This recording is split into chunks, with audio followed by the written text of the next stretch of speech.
শুভ জন্মদিন। জন্মদিনের অনেক অনেক শুভেচ্ছা তোমার জন্য।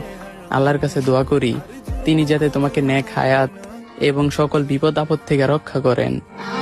আজকের এই দিনটি হয়ে উঠুক আরো নবীন।